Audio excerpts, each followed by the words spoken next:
제47대 미국 대통령에 트럼프 대통령이 취임했습니다. 트럼프 대통령은 오늘 정오 연방의사당에서 열린 취임식에서 선서하고 대통령 임기를 시작했습니다. 도널드 트럼프 대통령이 취임 전야에 맹렬한 반이민 공세를 펼쳤습니다. 내일부터 본격적인 단속이 시작될 것으로 보입니다. 첫 대상 지역은 시카고로 예상되며 이어 뉴욕과 캘리포니아로 확대될 것으로 보입니다. 한국 윤석열 대통령이 지난 토요일 구속됐습니다. 미국의 주요 언론들은 윤 대통령의 구속을 일제히 긴급뉴스로 보도했습니다. 뉴욕 일원이 이번 주 내내 영하권을 밑도는 추운 날씨가 지속될 전망입니다. 뉴욕시는 코드블루를 발동하고 한파 기간 동안 어린이 및 노약자의 외출을 자제할 것을 당부했습니다.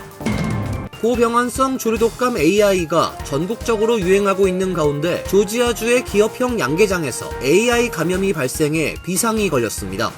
조지아주는 미국에서 닭고기를 가장 많이 생산하는 주입니다.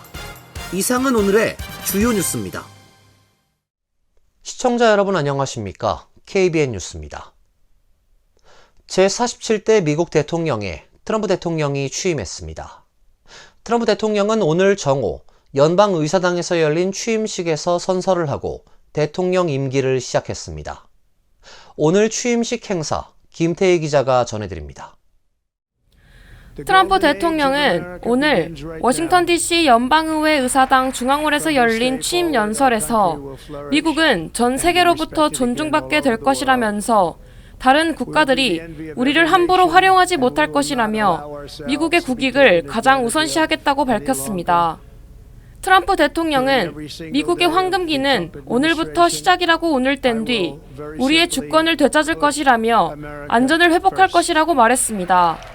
트럼프 대통령은 첫 행정명령으로 남부 국경에 비상사태를 선포하겠다면서 모든 불법 체류자는 단속의 대상이 되는 동시에 수백만의 범죄자, 외국인 범죄자가 본국으로 송환될 것이라고 선언했습니다. 인플레이션 위기는 정부의 과다 지출과 에너지 가격의 폭등 때문이라고 지적한 트럼프는 이를 막기 위해 국가 에너지 비상사태를 선포할 것이며 석유와 가스 시출을 계속할 것이라고 밝혔습니다.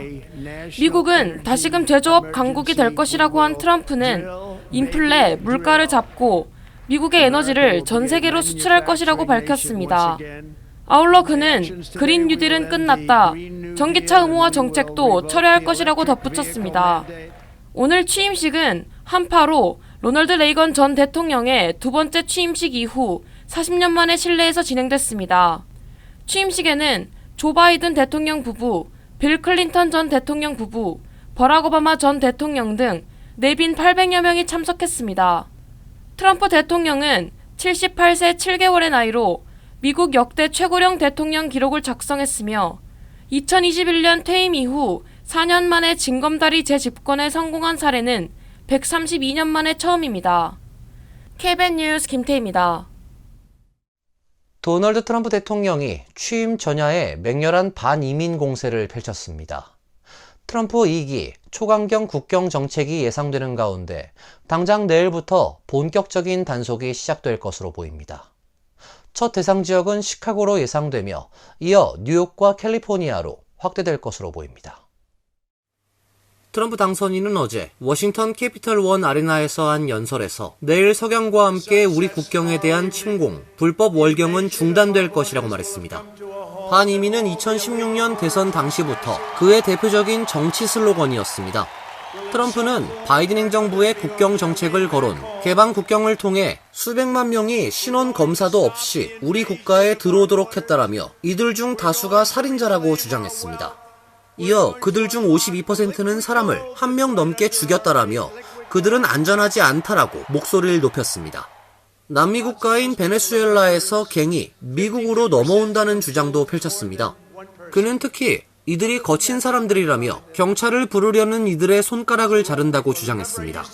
이 과정에서 당신 경찰 부를 거냐? 팍이라며 손날로 자르는 신용을 하기도 했습니다. 아울러 우리가 함께 4년 동안 이룰 모든 좋은 일을 생각하라라며 당신들을 매우 행복하게 할 행정명령들을 보게 될 것이라고 말했습니다. 한편 월스트리트저널은 트럼프 당선인은 취임식 후 바로 다음 날부터 대규모 불법 이민 단속을 시작할 것이라고 보도했습니다. 신문은 소식통을 인용해 트럼프 취임 다음 날인 21일 오전 시작돼 일주일 내내 지속될 것으로 예상된다고 밝혔습니다. 이를 통해 이민세관 단속국 직원 100에서 200명을 파견해 작전을 수행합니다. 첫 대상 지역은 일리노이주, 시카고로 예상됩니다. 이어 뉴욕과 캘리포니아로 확대될 것으로 예상됩니다. 이른바 피난처 도시로 불리는 지역들입니다. 우선 단속 대상은 범죄 전과가 있는 불법 이민자들이지만 체포 과정에서 불법 체류자가 있으면 그들도 함께 연행될 것이라고 경고했습니다. 오늘 퇴임한 조 바이든 전 대통령은 퇴임을 앞둔 마지막 일성으로 희망을 부르짖었습니다. 바이든 대통령은 퇴임 몇 시간을 앞두고 트럼프 대통령의 보복 가능성이 우려되는 인사들에 대한 사명권도 행사했습니다. 바이든 대통령은 어제 사우스캐롤라이나 찰스턴에서 마지막 연설을 통해 이 나라의 영혼을 구하기 위한 싸움이 어렵고 현재 진행 중이란 사실을 우린 안다며 우리는 희망을 놓지 말아야 한다고 말했습니다. 이어 우리는 계속 관여해야 하며 언제나 더 좋은 날이 올 거라는 믿음을 지켜야 한다라고 역설했습니다. 여전히 지지층과 할 수 있는 일이 많다는 것입니다. 바이든 대통령은 나는 어디에도 가지 않을 것이라고 말하고 미국의 영혼을 위한 전투는 이 순간에도 계속된다라고 강조했습니다. 바이든은 역사를 기억함으로써 우리는 역사를 만들 수 있다라며 재임 기간 자신이 기용한 여성, 흑인 강요와 고위 공직자를 일일이 열거하기도 했습니다. 특히 최초의 흑인 여성 2인자 카멀라 해리스 부통령과 최초의 흑인 국방수장인 로이드 오스틴 국방장관, 역시 흑인인 찰스 브라운 합참의장을 하나하나 꼽았습니다. 한편 바이든 대통령은 임기 종료 몇 시간을 앞두고 또다시 사면을 발표했습니다. 앤서니 파우치 전 국립알레르기 전염병 연구소 소장과 마크 빌리 전 합참의장, 그리고 리즈 체니 전 공화당 하원 의원 등 16의사당 폭동 특별조사위원회 소속 의원 9명도 사면 대상에 포함됐습니다. 바이든 대통령은 사면 이후로 미국은 매일같이 헌신적이고 사심없는 공무원들에게 의존하고 있지만 놀랍게도 이들이 자신의 직무를 충실히 수행했다는 이유로 위협과 협박을 받고 있다고 말했습니다. 다음 소식입니다. 한국의 윤석열 대통령이 지난 토요일 구속됐습니다. 미국의 주요 언론들은 윤 대통령의 구속을 일제히 긴급뉴스로 보도했습니다. 로이터 통신은 법원의 영장 발부 사실을 긴급뉴스로 전하면서 이번 발부는 윤 대통령이 구금 상태에서 조사받을 수 있는 기간이 연장되는 것을 의미한다고 전했습니다. AP통신은 법원의 윤 대통령 구속영장 발부에 대해 공식적으로 체포된 것이라며 수개월 또는 그 이상의 장기 구금의 시작을 알리는 것이라고 평가했습니다. AFP통신의 경우 윤 대통령의 구속 사실뿐만 아니라 윤 대통령 지지자들이 서부지법의 유리창을 깨고 난입한 것까지 긴급뉴스로 전했습니다. 뉴욕타임스는 서울발 기사에서 전직 검사였던 윤 대통령이 공식적으로 체포된 뒤 혼자 감옥에 갇혀 있다며 이러한 상태 변화는 윤 대통령이 곧 풀려날 가능성이 작다는 것을 의미한다고 전했습니다. NYT는 또 윤 대통령이 맞은 새로운 상황은 영예로운 위치에서 극적으로 몰락하는 것을 상식적으로 보여준다며 이제 윤 대통령은 그의 요구에 맞춘 보좌관이나 요리사의 음식이 아닌 만둣국, 빵 또는 시리얼로 구성된 간단한 구치소 아침 식사를 위해 깨어날 것이라고 보도했습니다. 구치소의 평균 식사 비용은 1.20달러라고 설명하기도 했습니다.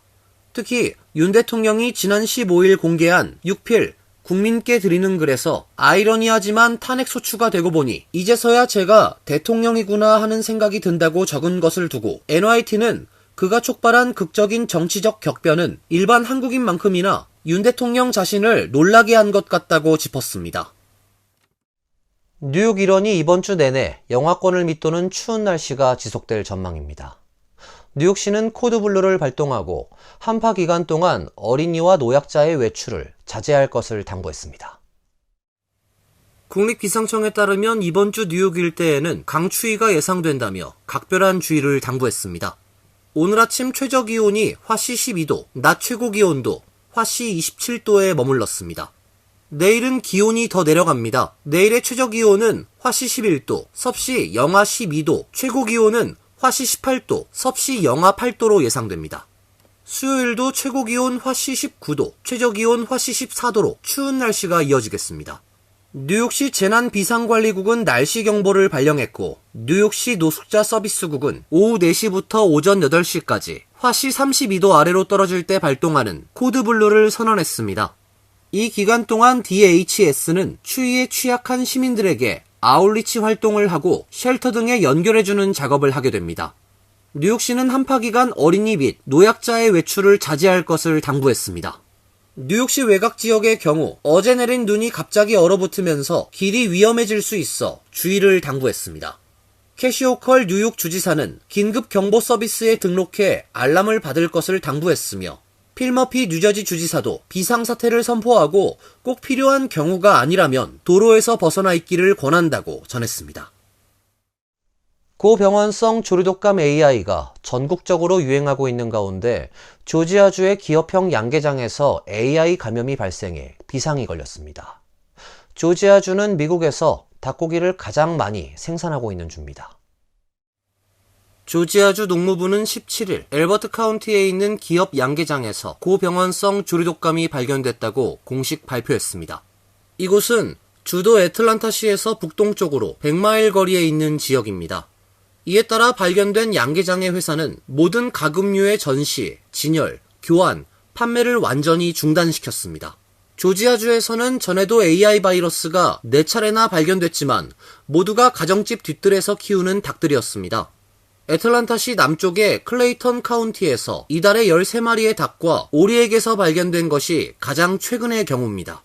조지아주 가금류 시험 네트워크도 16일 오후 AI 바이러스 양성 반응이 나온 사실을 발표했고 연방농무부의 국립수의학실험연구소도 17일 이를 확정했습니다. 조류독감이 발견된 양계장엔 약 4만 5천 마리가 사육되고 있었다고 연구소는 밝혔습니다. 조지아주 농무부의 비상대책본부는 현장에 주 농무부 비상대응팀을 파견해서 감염된 닭의 처분과 청소, 소독, 폐기 작업을 돕고 있다고 밝혔습니다. 이와 함께 발생 장소에서 10마일 이내에 모든 양계업소에 대해서는 최근 2주일에 한 번씩 AI 바이러스 검사를 받도록 하는 방역 명령이 내려졌습니다. 연방농무부는 지금까지 전국적으로 바이러스가 발견된 곳은 지난달까지 84곳의 양계회사와 개인 뒤뜰의 닭장 등이었고 해당 조류의 수는 1,070만 마리에 달한다고 밝혔습니다. 조류독감의 인체 감염은 매우 드문 것으로 알려지고 있지만 최근 루이지애나에서 조류독감에 감염된 남성이 사망해 인체 감염에 대한 우려가 확산되고 있습니다. 캘리포니아 산불로 로스앤젤레스 지역에서 12,000여 채의 주택과 건물이 불타 없어지면서 가뜩이나 비싼 지역의 주택 임대 시장이 바가지 요금으로 더 큰 몸살을 앓고 있습니다. 캘리포니아 검찰이 전담팀을 꾸리는 등 본격적인 LA 산불 관련 폭리 단속에 나섰습니다. 롭 본타 캘리포니아 검찰총장은 수사관들과 법률 전문가로 구성된 재난구호 태스크포스를 통해 비상사태 기간, 사기, 폭리, 산불 피해 지역 부동산 저가 매입 제한 등 다양한 불공정 거래에 대한 조사를 진행 중이라고 밝혔습니다. 이 태스크포스엔 특별검찰, 사이버 범죄 수사요원, 소비자 보호 인력뿐만 아니라 로컬 수사당국도 포함됐습니다. 전담팀은 특히 LA 카운티 내 장단기 임대 플랫폼의 가격 폭리 규제 준수 여부, 호텔 및 모텔의 숙박료 인상폭 조사, 생필품 가격 폭등, 화재 지역 부동산 공정가 이하 매입 제한 등에 초점을 맞춰 단속 활동을 벌이고 있습니다. 특히 전담팀은 부동산 사기 범죄 대응을 위해 산불 발생 지역의 지방정부, 사법당국, 수사당국 등과 긴밀하게 공조 중입니다. 검찰은 산불 발생 지역에 특별수사관을 파견해 법무부에 접수된 부동산 사기 범죄 신고 등을 토대로 수사를 진행하고 있습니다. 검찰은 주택 임대업체, 지역 부동산협회, 호텔과 모텔업주 등의 폭리 규정 관련 서신을 보내 협조를 구했습니다. 캘리포니아주 형법 396조에 따르면 산불과 같은 비상사태 발생 시 임대료와 숙박료, 생필품 가격 등을 큰 폭으로 올리는 것은 불법입니다. 즉, 비상사태 선포 전 가격에서 10% 이상 인상할 수 없으며 비상사태 후에 판매가 시작된 물품도 이윤이 매입 원가의 50%를 넘어서는 안 됩니다. 이를 위반했을 경우 형사 기소 대상이 되며 최고징역 1년에 $10,000의 벌금이 부과될 수 있습니다. 뉴저지의 한 초등학교 여교사가 미성년 제자를 성폭행하고 그 과정에서 임신한 아이를 낳은 사실이 알려졌습니다. 뉴욕 포스트 등에 따르면 뉴저지주 미들타운십 초등학교 교사 34세 로란 캐런은 아동 성폭행 및 아동학대 등 혐의로 기소됐습니다. 캐런은 미들타운십 초등학교에서 5학년을 가르치는 교사로 수년에 걸쳐 피해 소년의 부모와 가까워졌고, 소년의 부모는 자녀들이 일주일에 한 번씩 캐런의 집에서 자고 오는 것을 허락하기도 했습니다. 2016에서 2020년 캐런의 집에서 함께 동거했는데 이 기간 캐런의 범행이 이루어졌습니다. 피해자의 여동생은 오빠랑 함께 지내는 방에 같이 잠들었음에도 종종 그가 캐런의 침대에서 깨어났고 오빠가 샤워를 하면 캐런이 욕실에 들어가 문을 잠갔다고 증언했습니다. 캐런은 소년을 성폭행한 뒤 2019년 아이를 출산했는데 당시 피해자 나이는 13세였습니다. 피해 남학생은 여동생에게 자신이 캐런이 낳은 아이의 아빠라고 고백한 것으로 알려졌습니다. 피해자의 아버지는 작년 12월 캐런이 SNS에 올린 5살 아들 사진을 보고 캐런의 아들과 자신의 아들이 유독 닮은 것을 이상하게 느끼면서 범행이 발각됐습니다. 캐런은 지난 13일 체포돼 현재 케이프 메이 카운티 교도소에 수감된 상태입니다. 이어서 간추린 소식입니다. 연방이민세관 단속국 뉴저지 뉴욕 지부는 지난달 9일부터 13일까지 약 일주일간 집중 단속을 실시해 미국 안보에 위험을 초래한 것으로 의심되는 불체자 33명을 체포했다고 발표했습니다.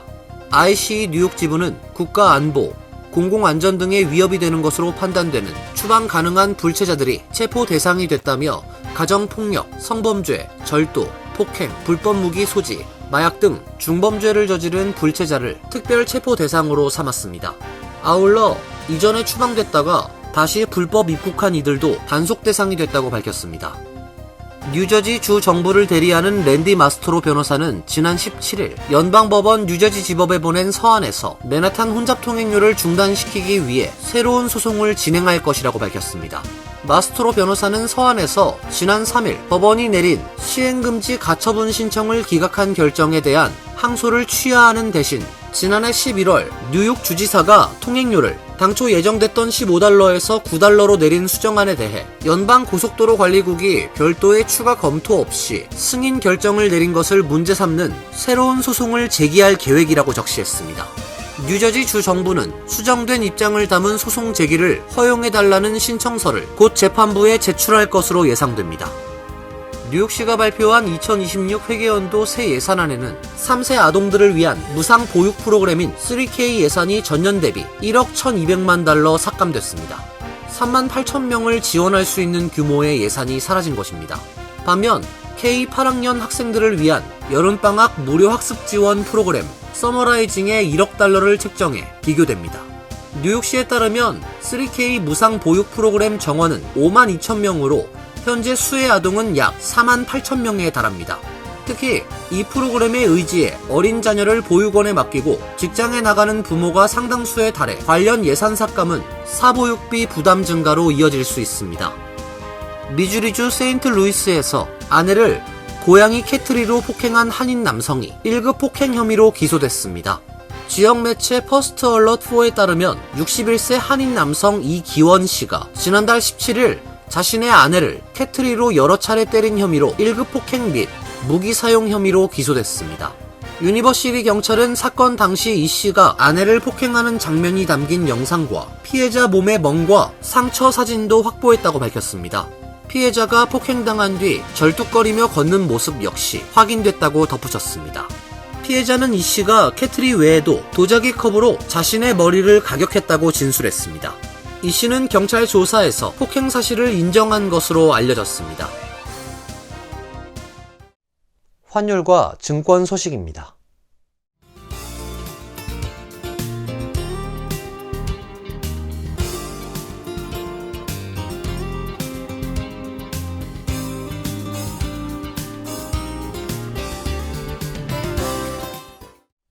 이어서 날씨입니다. 내일은 강추위가 예보되어 있습니다. 낮 최고 기온 18도, 섭씨 영하 8도, 밤 최저 기온은 11도, 섭씨 영하 12도로 예상됩니다. 수요일도 추운 날씨가 이어지겠습니다. 목요일은 구름이 많은 흐린 날씨가 예상됩니다. 이상으로 KBN 뉴스를 마칩니다. KBN과 함께 즐거운 시간 되시길 바랍니다. 미 동부 최대 한인방송 KBN이 제작하는 KBN 뉴스는 웹사이트 mykbn.com 그리고 유튜브와 페이스북에서 다시 보실 수 있습니다. 좋아요, 구독, 알림 설정은 뉴스 제작에 큰 도움이 됩니다.